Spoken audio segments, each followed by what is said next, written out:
Hello guys, today we are going to show you how to draw a sphere. This is day 3 of drawing, using the shade brush, so if you haven't watched day 1 and day 2, please do so now. This will help you to understand the basics of the shade brush and enable you to make this drawing of a sphere. The sphere consists of several tones: core shadow, cast shadow, mid-tone, highlight, etc. These tones appear in different parts of the sphere as shown on the labeled diagram on the top. To better understand these varying tones, we can use the color picker of Paintology. To do this, select the color picker on the menu and put your cursor over the gray tones you are interested in.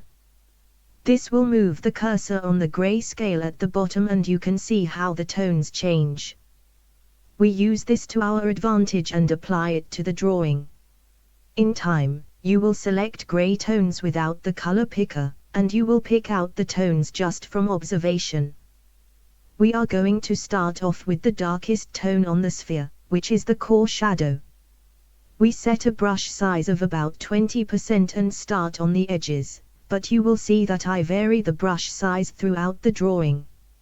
After that, we set the brush size to double 40%, in order to cover the larger area of the mid-tones. You can pinch, zoom and rotate the screen to find a comfortable drawing position. Zooming will also help you to get close to the details. Note that I am using my own method of making this drawing. You may have an approach that works better for you.